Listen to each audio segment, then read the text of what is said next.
So when we're talking about Northanger Abbey, it's helpful to place it within the context of Jane Austen's other novels.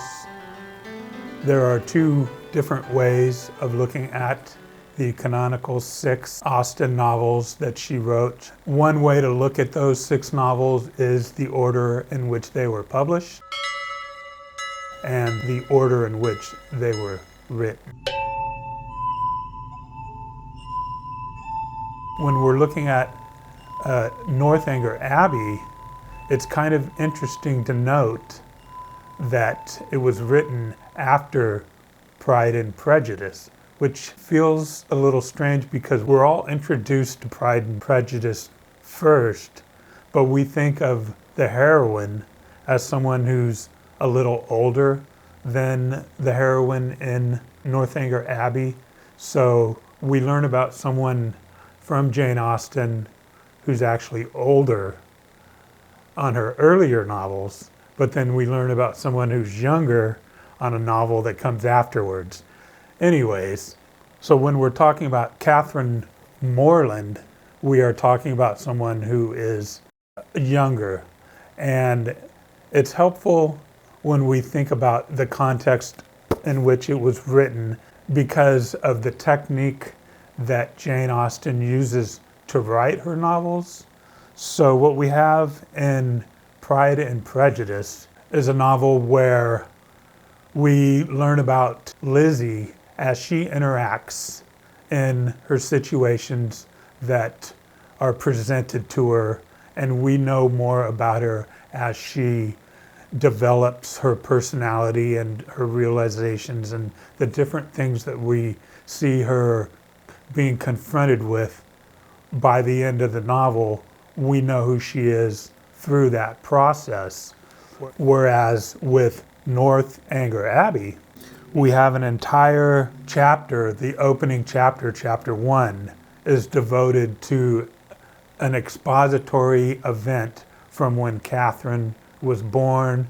We go through everything that she went through when she was a toddler and when she was in her tweens, and we learn that she's kind of a boyish girl, a tomboy type, and we see her being educated eventually, and she's gone through all these different things. We get a full exposition on who she is before we are introduced to her being in the action, whereas in Pride and Prejudice, it just goes straight to they're in the living room, they're actively talking about what's happening and what's getting ready to happen, and what's getting ready to happen is a ball.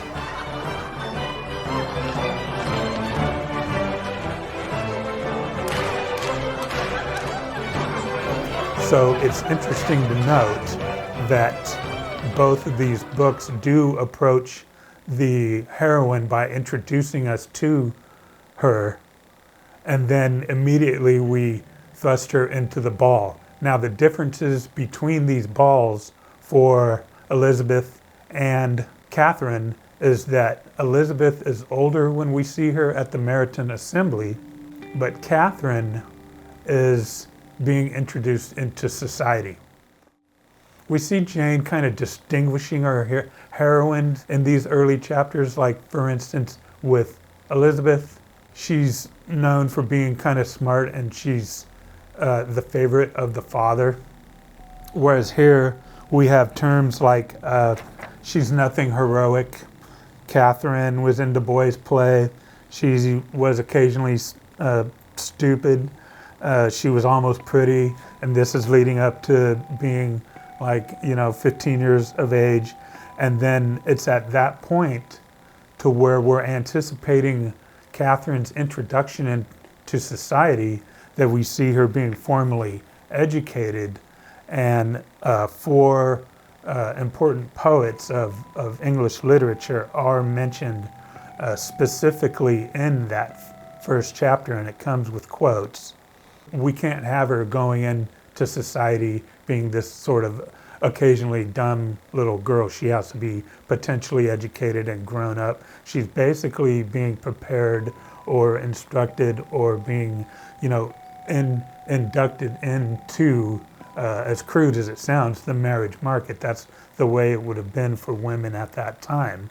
And so this is sort of like a really expository, explanatory look at how a woman grows up from childhood. Then she's all of a sudden she's venturing into drawing, and she's venturing into literature, and she's reading books, and then now we have in chapter 2, she's thrust into the city life. And so in chapter 2, this is important because we have distinguished from the Pride and Prejudice Meryton Assembly, which is a country dance. I think Joe Wright's country dance may have been a little too crowded, potentially, when there's no way to know. But it may have been a little too crowded, because in chapter 2, we see Catherine. She's in an urban atmosphere, and she's much younger than Elizabeth, and she's exposed to what's in essence an 18th century nightclub. It's crowded, there's lots of dancing, it's noisy, it's hectic, she's being tugged on. They go to a spot to where they can kind of overlook the mayhem of all the dancing and all the crowdiness. It's the season in Bath.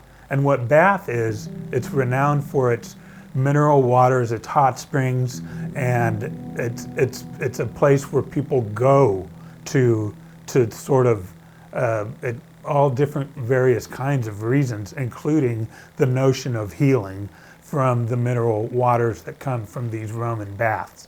And so that's probably why it's called Bath, because it was originally a Roman bath. So in one of my other videos, it's mentioned that at these assemblies and balls, the women are chaperoned. Now, what we can notice here is that Catherine was chaperoned by Mrs. Allen and very well watched over, but we didn't see that happen with Lizzie so much. She was alone when she heard Darcy kind of like insulting her, I guess. But here we have a specific example of a young girl being introduced, and it does mention that she was noticed by a couple of guys. Chapter 3 has us introduced to Bath apart from the nightlife. So we went straight to the nightlife and the ball, and that was kind of reminiscent of Pride and Prejudice, where we had Lizzie, with her family, and then she goes to the Meryton Assembly. So this is kind of a pattern with Austen, but she's also distinguishing her characters by having one a little younger than the other, and then so we're growing with Catherine Morland, and we're experiencing what she's experiencing as she's being exposed to a completely different setting.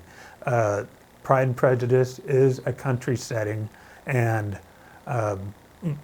Bath is an urban setting. It's like a mini New York or London, so kind of something like that, only it's pretty elegant. There's a lot of elegant things in Bath, so it's a very peculiar kind of urban setting. It's not like South Side New York or something like that. It's just a lot of architectural wonders, and we have the river that goes through the middle of it, and the Petone Street Bridge, which she's known for mentioning, and she crosses that bridge. And I might add that you want to make sure when you're reading Northanger Abbey that you have an understanding of what the upper rooms are. Upper rooms are referred to the north side. The lower rooms are the same thing, only lower means the south side. Then we have kind of like an old version of Starbucks, which is the pump room. They call it the pump room because water is pumped from the bath into different types of where you can bathe in it, I suppose. I've never been there. Or you can drink it. And so it's pumped from the Roman, or basically from a hot spring somewhere there in Bath. So we have the upper rooms, the lower rooms, and the pump rooms. And then so what we have in chapter 3 is we are out of these nightclubs for a minute, and then we're venturing through life in Bath, and she shops.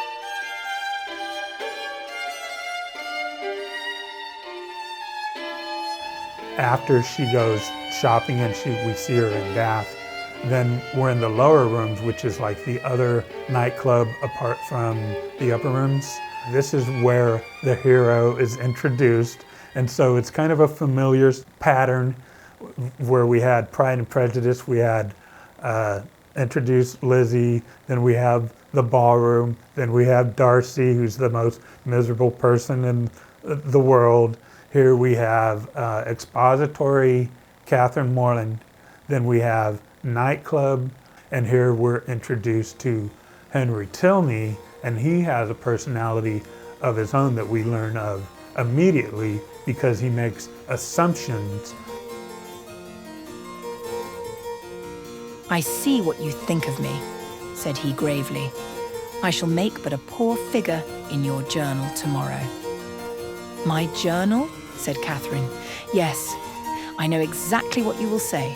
Friday, went to the lower rooms, wore my sprigged muslin robe with blue trimmings, plain black shoes, appeared to much advantage, but was strangely harassed by a queer, half-witted man who would make me dance with him and distressed me by his nonsense. Indeed, I shall say no such thing." Chapter 4 is where we are introduced to the elements of what I would call the gang of the first half of the novel. And this is where Mrs. Allen encounters an old friend, Mrs. Thorpe. Mrs. Thorpe has children, and one of whom is Isabella, and the other one is her brother, John. And so it's through this chance encounter between the old Mrs. Thorpe and Mrs. Allen that Catherine now has a set of people that she can interact with. And so Isabella is automatically presented to us with a very vivacious, very to-the-moment personality, and she's just, she's all the rage, and she can spot all the rage, so she's completely adores Catherine. Chapter 5 is where we see Catherine thinking about Tilney, and that's who she met back in chapter 3.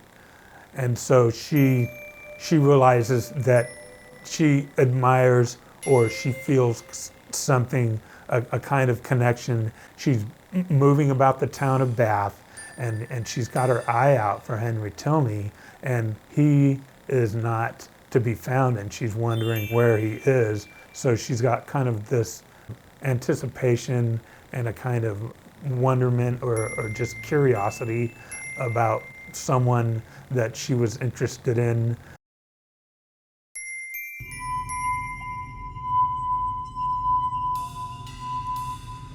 This is where Jane Austen kind of goes on kind of a semi-rant about novels, and really the essence of her argument is that there's something to distinguish between, say, Sir Walter Scott's famous historical novels, and there are these legendary texts that describe all these intense events, and then you have the good old Sleesburger novels that women read. And so there's something to be distinguished between these types of novels and the way the lower level novels are associated with the women who read them and even write them. And so this is Jane's opportunity to let the world know how she feels about this sort of process of thinking, and she makes the message quite clear on that one. Chapter 6 is where we get the first mention of the mysteries of Udolpho, and this is where the literary allusions start pouring in. And so we have a whole list of Gothic novels, you know, coming in after Jane had made her comments known about novels. Now we're getting a list of everything that they like to read, or that she likes to read, or that Isabella likes to read, because she's the one who presents the list.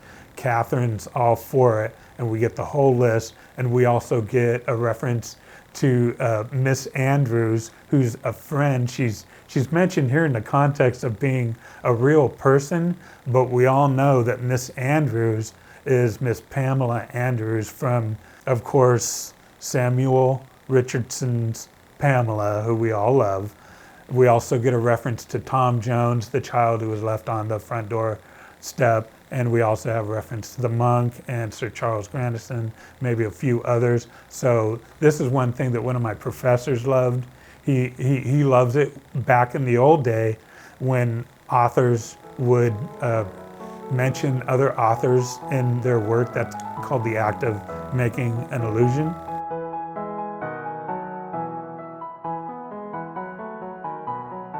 She's also introduced to what it means to be in the presence of men who are not her brothers, because she comes from a 10-child family. So she's been around boys all her life, and she's been kind of tomboyish.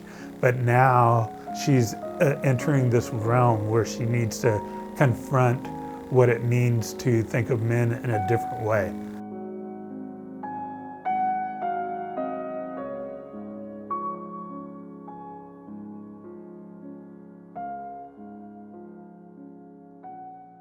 Chapter 7 is an immediate continuation of Chapter 6, and this is Isabella and Catherine talking. They're in Bath, and who is it that should show up but John Thorpe and her brother James Moreland? And so this does become the gang. They're kind of like two couples in a way. James takes to Isabella, and then so it's implied that John is supposed to take to Catherine, and Catherine is not that impressed with John at all. And in fact, she lies to James when James is like, "So what do you think of John?" And she's like, "Well, I want to tell him that he's a complete moron, but I'll just tell him, yeah, oh, he's wonderful."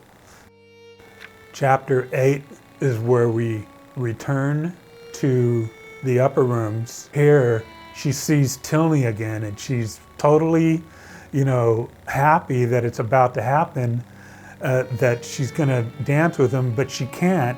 And so it's referenced in the novel that, hey, you know what, showing up with a date to a nightclub isn't always the greatest thing, especially when you see someone that you want to be with, but you're already with someone. So she can't dance with Tilney again. There's any number of ways to describe John Thorpe. He's kind of clumsy in his way about meeting girls, I guess, but he's not shy, that's for certain. He has an obsession with his animals. He's not down there low enough to where he needs to worry about money and what he's going to do in life, but he's also not exactly Oxford material. He doesn't read novels. Have you ever read Udolpho, Mr. Thorpe? Udolpho? No. No, I never read novels. I leave all that to Isabella. I read The Monk the other day, no? Monk?